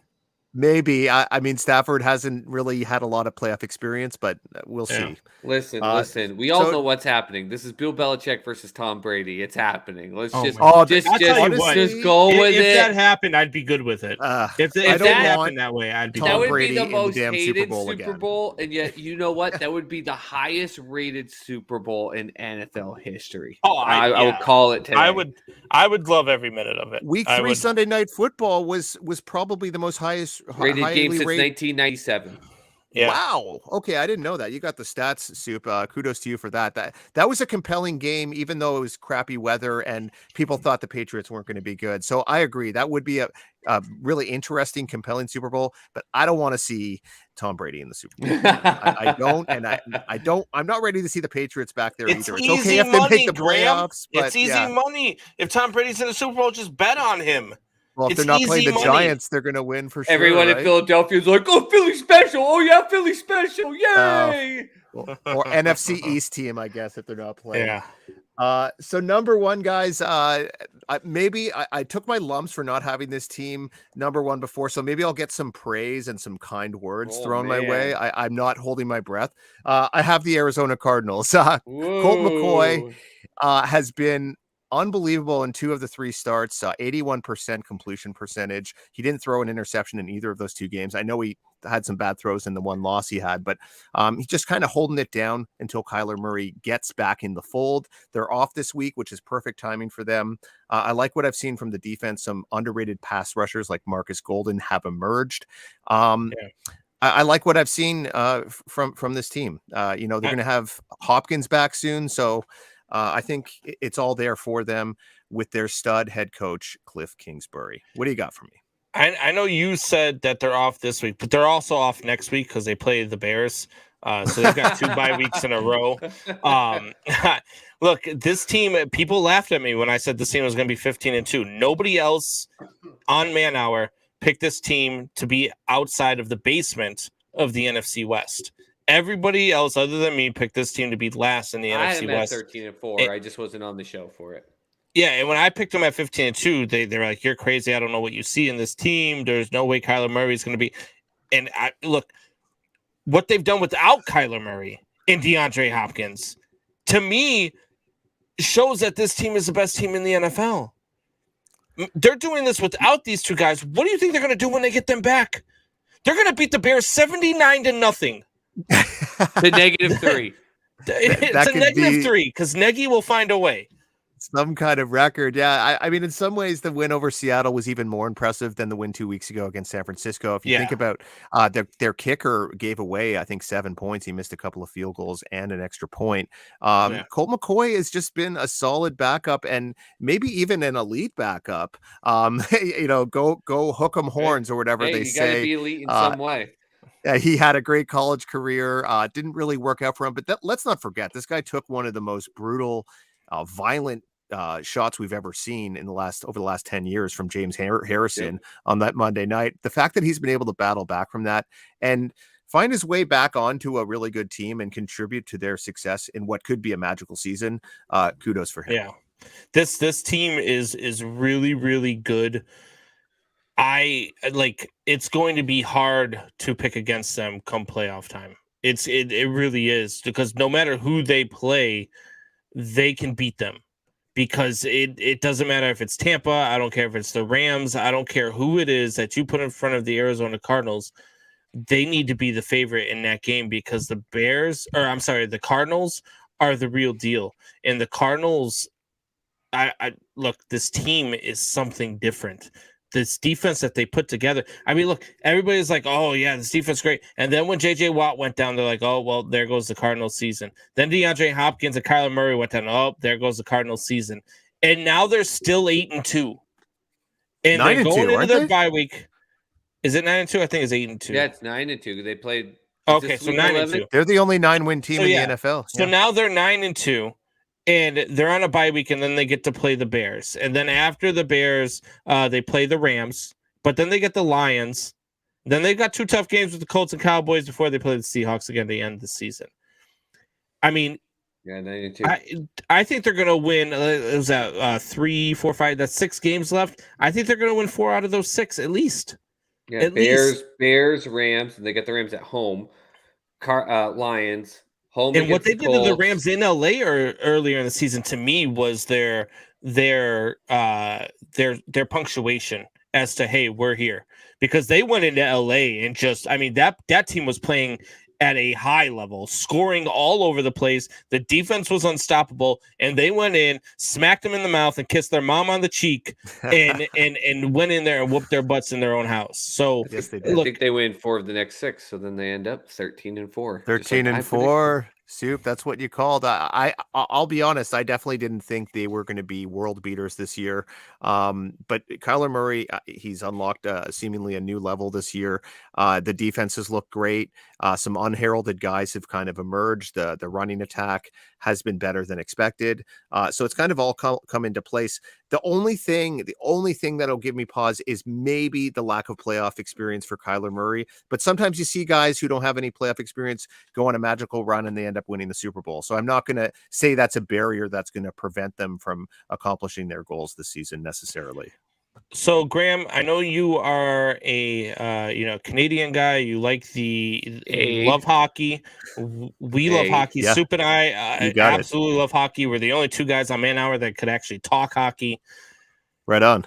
Look, I my see it there, yeah. Blackhawks are Nice. having a tough start, but your Toronto Maple Leafs, man, are just they're good. Yeah. And the problem, I mean, don't get too excited. Don't smile yet. They still have to go to the playoffs. They're good a lot until they get into the playoffs. You had to say it, Soup. Ask Soup Us. I mean, ask Soup Us what it's like when man. you guys have a lead heading into the third period in Game 7. Oh my gosh. I It mean- just feels like this feeling of impending doom. Like, something bad's going to happen and you Yeah. could do nothing to watch it. And all you can do is drink your beer and hope the pain goes away. But it won't for like 6 months until the season starts again. And then you think, oh, maybe it's going to be our year again. Everything's there. I mean, Matthews, Marner, we have this great team, but I don't know. I can't say that I'm super confident that they're going to end the curse this year because I'm not. There's always these teams that start out hot and then lose their way, right? So you got the Florida Panthers who've come out hot. They're 13-2, 13-2-3 this season. They're going to stay good, man. That's a talented You've team. got the Carolina Hurricanes who are 14-2-1. You've got the obviously the Washington Capitals. You expect them to be good. The Tampa Bay Lightning, you expect them to be good. Your Maple Leafs are 13-6-1. And then you got the Minnesota Wild at 11-6-1 over in the Western Conference. And the Calgary Flames and the Edmonton Oilers. Out of those teams, let's take the Florida Panthers, the Toronto Maple Leafs, the Carolina Hurricanes, the Calgary Flames, and the Edmonton Oilers. You're getting Graham so excited right now, like he's shaking, and 2/3 of our audience just turned the podcast off. So Graham's pumped. And our listeners are like, what is a Wild? What is a Maple? Yeah, exactly. Out of those teams, why do they spell it LEAFAFS? I don't get this. Who's least likely to stay hot? Who's least likely to end the season as good as they've been at the start of the season? Well, gosh, I'd love to answer that, but I didn't hear much of it. It was Wild and Wild and Leafs. So that's all I really we've got heard. It was a lot Wild, of Leafs, Flames, and Oilers. Okay. Honestly, the team I've been most impressed with is the Edmonton Oilers. Connor McDavid, the best player in the game right now. He's the fastest player on a pair of skates, and they've been getting good defensive play as well, which has been their kind of Achilles heel.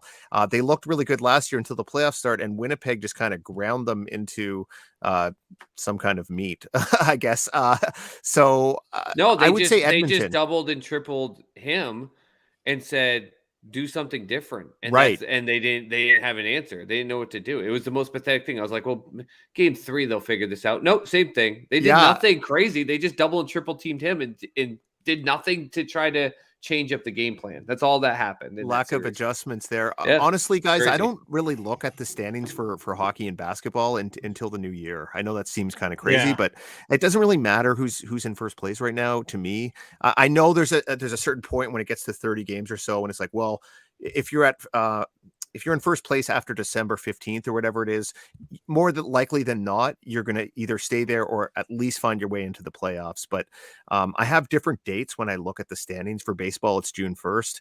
And for hockey and basketball, it's actually January 1st. So are my Blackhawks better than what their record says, Graham?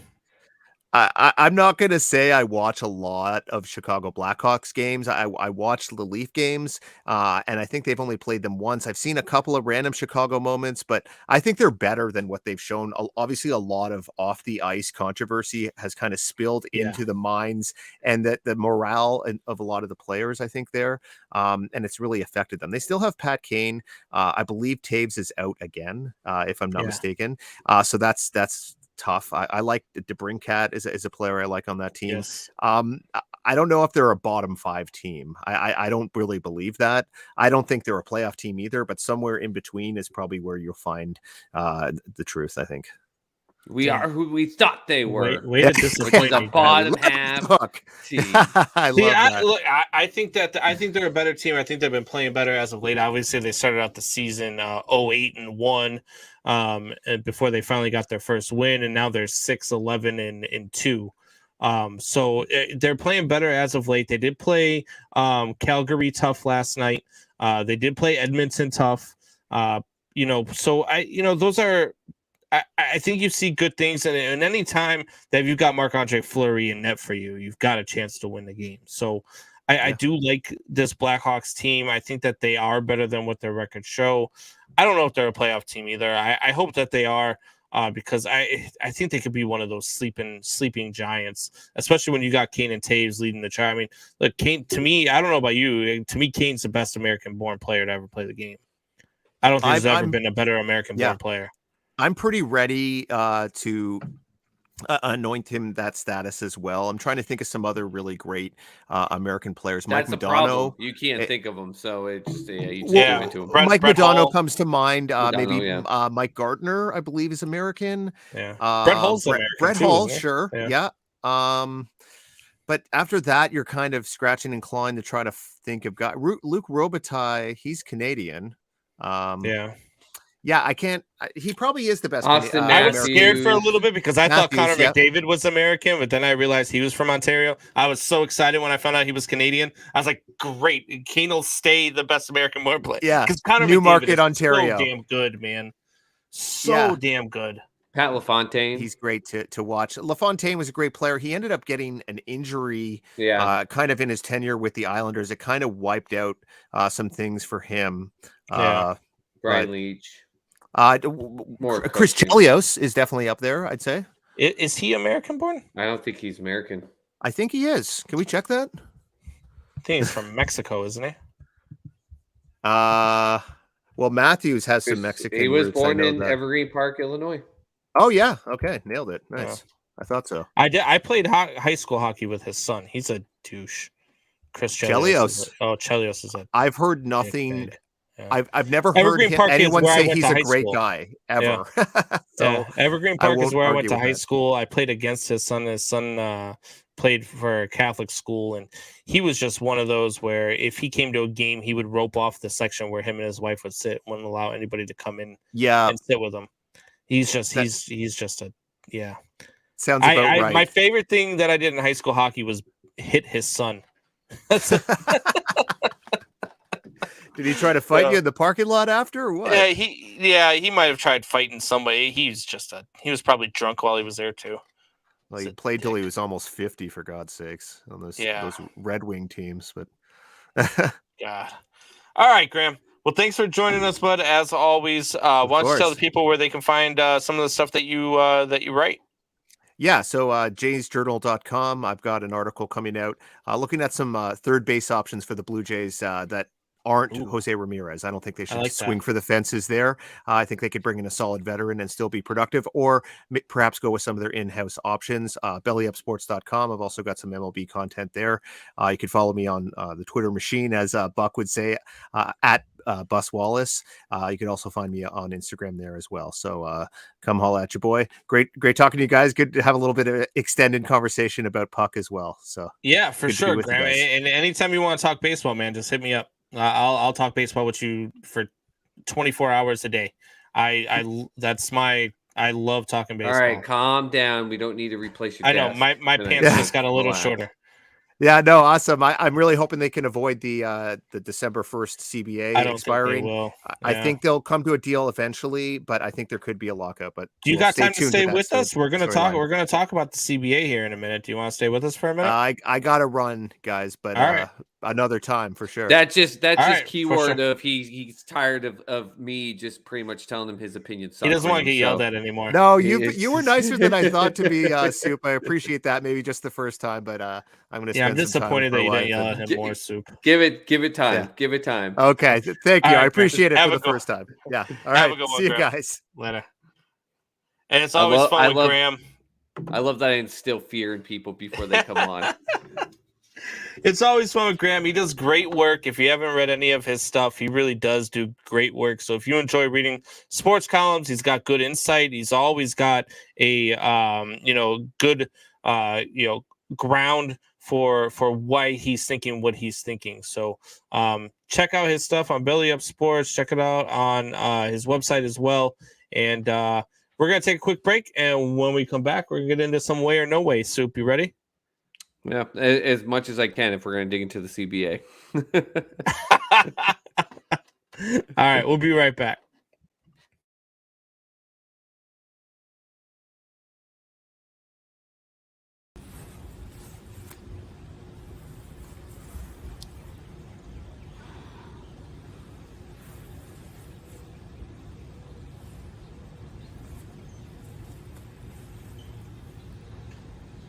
ManHourRadio.com.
All right, we are back. I always forget about that break there where Combs is Buck- whispering sweet nothings into your ear. no Buck had that's Buck, not me. Oh, that's what I meant. Buck is whispering Yeah. sweet nothings into That's your ear. but no, there's like a 10 or 15 second freaking pause where it just goes black, and it's like he's never fixed it. And for those of you that don't know, Buck is the computer guy. So like that's why we don't have a behind the stage, behind the Computer scenes guy. Yeah, that's why we don't have a behind the scenes when he's not on. That's why there's not a whole lot of audio help, music help when he's not on. I have no clue. I've got this mixer here. I have no clue how to work it other than to plug my freaking microphone in. So, but yeah, so we're at there. I did not realize how late it was, Soup. So Yeah, we're gonna man. go ahead and skip way or no way. And let's go ahead and dive into these football games we got going on tomorrow. You want Let's do to talk some football? Yeah, I mean, I guess that's an exciting thing to do, right? Much better than the CBA, right? No offense. Oh, God, killing me, Smalls. No right. offense, man. So first game we got on the slate tomorrow, the 11:30 in the morning game for us, those of us here in Central Standard Time. And I'm gonna be just waking up to watch this game. Hopefully, anyway. Already drinking. You're gonna wake up with a beer right in your hand too. Yeah, Michelle, that's, be prepared. yeah, not even crawling out of bed. You know, but see, Michelle's the type of girl. She'll be the one that'll hand me the beer as she wakes me up to watch the game. So that's just because she's that cool. But we've got the Bears and Lions. We've got have they announced whether or not Jared Goff is going to start this game? He's on pace to start it. The coach talked to, he's been practicing, he's been doing well, he's on pace.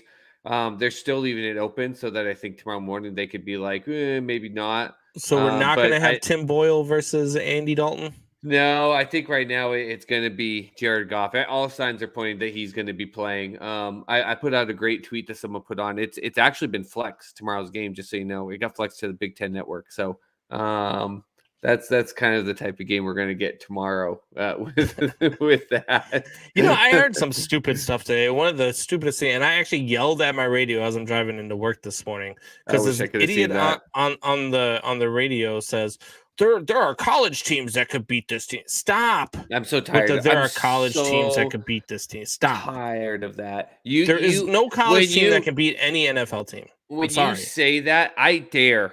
For someone, I get to work in operations through sports, stuff. You did as well. You got to see professional players and stuff. I got to see and walk up and talk to, and we had them in like church things we did and stuff like that. Professional NFL players that were on crummy teams, and there was zero chance in hell. I also walked and talked and everything around with some top end college football players. There is no way in hell the top college teams could beat the worst NFL teams. There is a size difference. There's a mentality difference. There's a focus difference. Just because you're the worst in the NFL doesn't mean the best in the NCAA can beat them. Stop. It is leaps and bounds different in size, in stature, in mindset, and they will make every player on Bama's team go home crying if they were to play the Detroit Lions. I'm sorry, it's true. Yeah, no, absolutely. I 110% agree. There, I did the yelling for you. You already got it out. I'm doing it now for you. Jared Goff versus Andy Dalton. And the Bears versus the Lions. 3 wins combined between these teams. The Bears have all 3 of them. What are the keys to a Lions victory here, Soup? Well, here's the thing. When it comes to the Lions, we've seen them really close, right? And we've seen them really close against some teams that, even though Minnesota Vikings, you don't know what you get in them, went out and beat the Green Bay Packers. They're a solid team. Kirk Cousins, again, not getting a lot of credit. They were an NFL record field goal by Justin Tucker away from being able to beat the Baltimore Ravens. I think the focus is don't let this opportunity get in your head, because as much as they are professional players, we were talking about it there with Graham, there are such things as trap games. And for the Lions, they know that if there's a chance for them to get a win, this is it. Like, remember the year that, I think it was the year after they went 0-16, and it was like their Super Bowl. It was one weekend where everyone assumed they were going to win, but they barely eked it out. I think the focus is treat this game as if you're 0-0. You're going to go out there. You have to protect Jared Goff. But the biggest thing, you put the ball in Swift's hand and you let it play. Even if the first 3 plays of the game, they stop at the line of scrimmage. They stop them at the line of scrimmage. It's fine. If Jared Goff's going to play in this game, he is not a quarterback who can do it on its own. It's a Tannehill effect. He's a quarterback that can play if there's play action involved or there's not stacked 8 in the box rushing the quarterback. You got to give him a chance. And even with some injuries on that defensive side, I know you know this, Combs, that defense is still pretty good for Chicago, even with those injuries. And you cannot let them know they're just going to tee up on Jared Goff all day. They will eat him alive, and it will be the best Thanksgiving feast they'll have. Robert Quinn is 7.5 sacks away from having the Bears record for sacks in a season. So this team is still really potent on defense. And when you're trying to protect an injured quarterback, that could be a recipe for disaster. I agree with you, Soup. It's the run game. DeAndre Swift has got to get going. They have got to trust in DeAndre Swift, and they have got to get him moving. If they get him moving, they can establish a run that's going to back the Bears off a little bit on Jared Goff. And look, you can establish the run on the Bears. That is probably the biggest hole in that defense, is that you can establish the run on them. Attack the weakness, man. Yeah, and when you do, and I believe the Detroit Lions will, that's a recipe for a victory. And Their defense is good enough to hold down the Chicago Bears, which isn't very good on offense, especially with Matt Nagy calling plays. And no matter what he says, he's still calling plays. He's still calling plays. The Bears are in trouble in this game. So that being said, Soup, the Bears' keys to success are going to be to fire Matt Nagy before the damn game. Waiting for You've got to fire Matt Nagy before the game. That is the only chance that you have of not allowing the Lions to get their first win of the season. I was gonna say you pay someone who's COVID positive to go up and lick him in the like to be like a super fan and lick his face or something like that. But he's already got COVID, so you can't do that. So I'm about to pay somebody to take out his knee. I can't. The Bears are going to lose this game. I don't even think it's going to be a close game. I think it's going to be a close game. I think we're getting 27-24. I think there's going to be more scoring this because each defense has some gaps in it that I think each team could get one of those like if they set it up with Swift with Detroit. You got TJ and everything that then the back end of that defense for Chicago is going to worry about if Swift can run. So on play action, you're going to turn around after play action, hit Swift. He's going to have one of those where he jukes the one guy in the end and then scampers for 60 yards. I think we're going to have fumble recovery stuff. Like I think we're going to have like a 27-24 game that's based off of these crazy, not like manufactured scores. I hope you're right because that favors the Bears. If it's close, it favors the Bears because the Lions have already proven they can't win close games. They can't win the close games. They played a lot of close games. They can't win. You hope so? I thought don't you want this team to lose? I never want my team to lose. I never want what draft? They don't even have a first round draft pick. That's the Giants draft pick. Well, it sets them up to have better draft picks in the next rounds. Yeah. I'm trying. But I'm just trying to help. I never root for my team to lose. I think that this is going to be I joked around earlier, said 31 to -3. I'm gonna take the Lions in this one, and I'm gonna go 24-10. I don't think this is a close game. I think that Andy Dalton's gonna struggle. I think he's gonna throw a couple interceptions, and I think the Lions are going to jump out early, and the Bears are going to be in a hole, and they definitely are not a come from behind type team. So. No. It's in Detroit. Give me the Lions. Yeah, it's in Detroit. You know that fan base, man. They're just those reactions, especially on Thanksgiving. This is their game. Thanksgiving, they know if you look at the rest of their schedule, this is the game for them to finally win. I've got Detroit winning. They've got to win because then you got the Vikings, the Broncos, the Cardinals. I mean, the Falcons are another chance. I picked them. These are the two games I said when they'd win 2 games. It was this week. No offense. And then the Falcons. Those are the 2 I think they win. Imagine if they could get 2 wins and a tie. Yeah. You're going to have Buck predicting them to win 15 games next year. Yeah. Oh, Buck's got them 17-0 next year already. Anyway.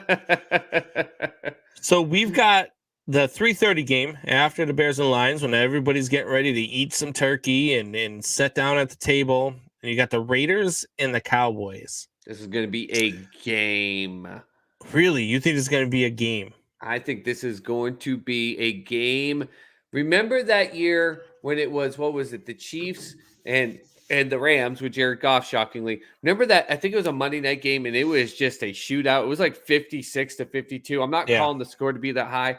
I think Derek Carr is sitting here on his heels right now, trying to figure out what the heck is going on. And I think you got Dak Prescott and that Cowboys offense saying the same thing after Kansas City. I think both these offenses are going to come out and they're just going to whip this ball up and down the field. I think this is going to be an aerial assault game on both sides. What we saw in that game with Minnesota and Green Bay, where Minnesota got that big Jefferson touchdown and Green Bay, not Favre, Rodgers, 75 yards the next play. I think we're going to see crap like that in this game. My opinion. I think this is going to be like 42-38, something like that. Wow. All right. Look, their wins, they're 5-5, the Raiders are. Their wins are week 1 against the Ravens. They had a nice win. Is week 1. Then they beat the Steelers, the Dolphins, the Steelers, the Dolphins, the Broncos, and the Eagles. Yep. Their losses are against the Chargers, the Bears, the Giants, the Chiefs, and the Bengals. Yep. And they've lost 3 in a row. And they've lost these 3 in a row, 23-16 to the Giants, 41-14 to the Chiefs, and 32-13 to the Bengals. I don't think this is going to be a close game at all.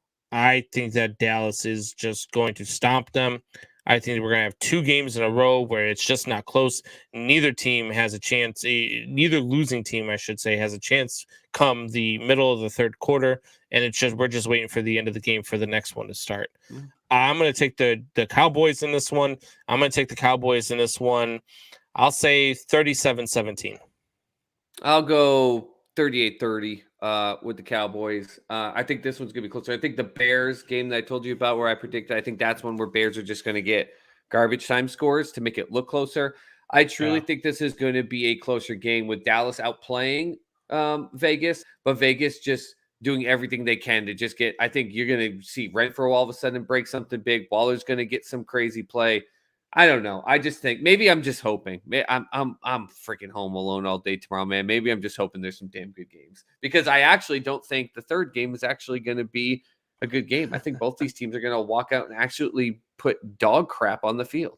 Yeah. Well, look, we're going to get into that here. We got the third game is going to be the nightcap when everybody's waking up from their turkey coma naps that everybody likes to take and is ready for some damn pie. And you've got the Buffalo Bills, who have struggled to score lately, versus the New Orleans Saints, who, if they're going to win, is going to be on the heels of their defense. What do you see for a key to victory here for the New Orleans Saints? I almost was going to say you put the team on the back of your true leader, Alvin Kamara, but he got listed today by Schefter as out. And then you've got Murray listed as questionable. So the key to this game is trick plays, kick an onside kick coming out of halftime. Like, I don't know, man. I think this is going to be a horrible game. I think the key for both teams is the defenses to just literally pound the offenses backwards. Both teams. And I think this is going to be friggin' 13-10. I think it's going to be a snooze fest. And I don't think it should be. And I hope I'm wrong. I hope both these teams can score some big plays. If they are getting into any type of a slugfest, like I predicted in the second game, I think it favors the Bills big time. I think they can then show their ability. Stephon Diggs, all of a sudden, who's gone like on hiatus or has gone on a sabbatical, comes back and actually plays. They figure out what they're doing with Singletary and Moss. Like I just don't know. I think both these defenses are just going to pound each offense backwards, and we're just going to see a punt fest. I really do. Yeah. That's bad for the Buffalo Bills if that's what this game is, because I've said all week long that the Buffalo Bills need to come out and need to just destroy the New Orleans Saints in this game. Just destroy them.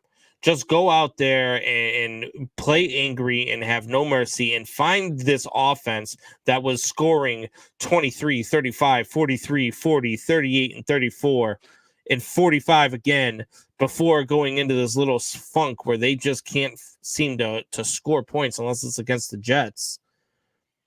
They need to find that offense again before heading into 2 out of the next 4 games being against the New England Patriots. And maybe they find it. I mean, if there's a team that's primed to do it against, I mean, it's going to be the Saints because they're playing with a quarterback that just look. He's nowhere on the level of what the Buffalo Bills are going to put on the field. So especially with no Alvin Kamara, especially with what they have, they should just roll them. I'm going to pick a third straight blowout of the day, and I'm going to pick the Buffalo Bills in this one, and they're going to find their scoring ways again, and they're going to put up a 40 burger again, and they're going to beat the Saints 40-10. Are you ready for this? Just because I feel like doing this because I want to see NFL fans everywhere pissed. The Bills are going to lose 16-10, and the Browns are going to beat the Ravens, and the Pats are going to beat the Titans, and then the Patriots are going to be the number 1 seed in the AFC. Not because I want to be, but just to watch fans like you just lose their ever-loving minds because the Patriots and Bill Belichick are the number 1 seed. No, I won't lose my mind with the Patriots. I've actually got the Bills winning this game. I really do. I think the other way around. I think it's only going to be like 16-10, though. I don't know. It's not because of what I saw out of them last week. I think they ran into a team. Almost every team this year outside of Detroit has had a steamroll type of game. I mean, even Jacksonville and some of their losses have put up some good amount of points. Yeah. Trevor Lawrence has had some halfway decent games. That's why he's the number 2 quarterback in the rookie class, in my opinion, right now. But the it's not that. I think they just faced an Indianapolis team who's hitting their stride and they just got smacked in the mouth. But I still struggle right now, to me, because I don't understand their identity when it comes to Singletary and Moss. And I don't understand what they're doing with Diggs. I just really don't get it. Like, Cole Beasley's become the number 1 target. Great wide receiver for sure. But when you have Stephon Diggs on your team, like, I'm like, okay, teams are double and triple teaming Stephon Diggs. They're not. They really aren't.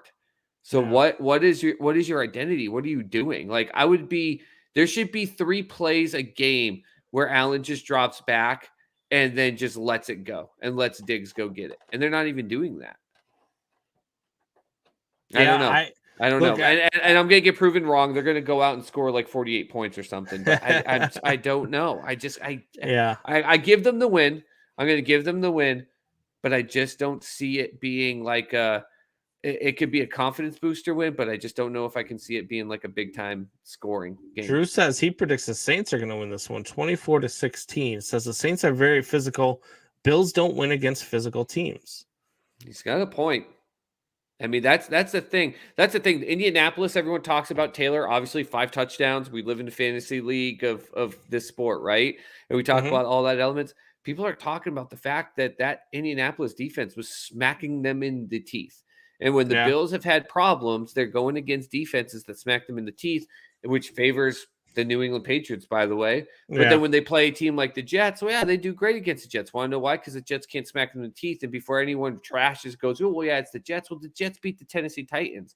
The Jets have had some halfway decent, they've shown up to a couple games. They're not as bad as their record shows. Right. They're not as bad as their record shows. They're still a bad team, but they're not as bad as their record shows. But the Bills feast on stuff like that. To Drew's point, the Saints defense, I think they can get up the middle and put pressure on Allen and smack him in the face. And there's some disconnect. And I don't know if it's understanding and reading on when those teams are smacking them in the teeth and saying, get a quick slant to Diggs. Or that's fine. Do a draw option to Moss or something like that. It almost feels like when I watch them, they run the same setup. Allen out of shotgun, step back 2 steps, survey, roll left, see what he can throw it to get a person in. It's like backyard football almost, which last year succeeded. And to Drew's point, team smacking him in the teeth, it's not working. Yeah, and look, I'm you made the point earlier about fans going nuts if the Patriots are the number 1 seed. I actually wouldn't mind it because I really would not mind a Super Bowl that you mentioned earlier of Bill Belichick versus Tom Brady. I like that. To me, if the Bears aren't going to be in the Super Bowl, that to me would be the most fun. That it's a storyline we would have a ton to talk about on the show. Not that we wouldn't have a ton to talk about anyway because it's Super Bowl, but I mean the storyline, the drama, it would be so much fun. So I'm the Star Wars posters of Bill being like on the dark side as the dark Sith Lord, and like Brady like being like Luke Skywalker.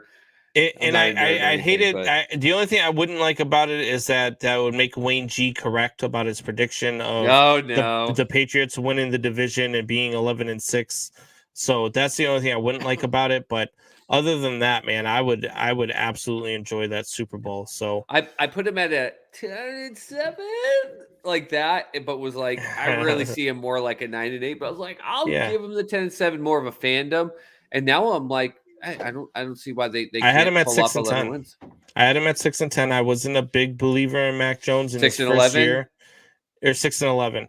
And but then as the first couple of weeks went by, I said, all right, you know what? This is probably, I was wrong. They're probably closer to an 8-9 or 9-8 type team. Yep. And the next 4 weeks are going to determine that. Yep. The next 4 weeks are going to determine whether or not they're a pretender or contender. The biggest gift of that is having the bye. They have the Monday night game against the Bills, and then they've got a bye week. There's no greater gift prepping for that Colts game than the bye week. So 100%. This is the stretch of their schedule, but I think there's that hidden gold, like silver lining. If they can split one of these next 2 games against the Titans and Bills, I think it puts them in a beautiful spot with a bye week, then go in full charge. Right. Like, it really does. So we'll see.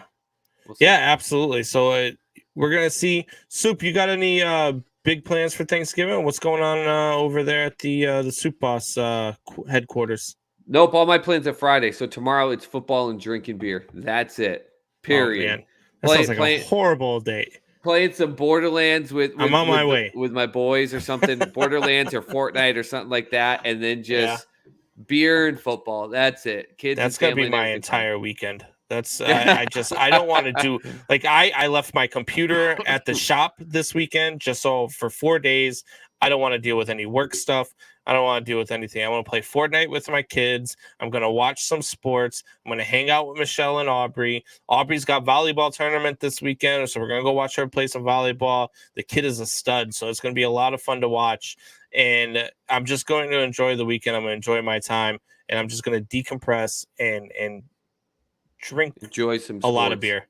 There's going to be a lot of beer drinking this weekend. Well, maybe not beer, but there's going to be a lot of alcohol drinking this weekend. Breaking news, Michigan State just did finalize that contract extension for their coach for 10 years. 10 years, $94 million. Oh, wow. I just saw I've been watching the Brooklyn Nets and the Boston Celtics in the background. The Celtics were down by 30, but they've crawled back into it. I think they're only down by like 17 now. So yeah, if you're going to play hero ball in the fourth quarter, Celtics, this is the game you do it. Yeah. When you're up by 30, you friggin' much. All right, Soup. Well, you have a great Thanksgiving. I hope you and the kids have a great Thanksgiving on Friday. Hope you guys have some great family time and you enjoy your holiday weekend, buddy. And we'll see you next week for sure. Yep. Are you on with me Sunday? Yeah, I'm free. So if you guys need me on, let's do it. All right. Probably be me and you on Sunday. So we'll get the most ratings anyways. Let's be honest. It's true. It's true. Yeah, it's the Combs and Soup Hour now. It's not even Man Hour anymore. Combs and Soup Hour. Get working on that, Buck. Listen, Mr. Computer Guy, switch that up. We got the Fire Nagy chance. We're gonna get the Combs and Soup Are Better chance going. All right, Soup. Hey, you have a good weekend, bud. Enjoy your holiday. Man Hour Nation, rise up. Let's go, Cardinals.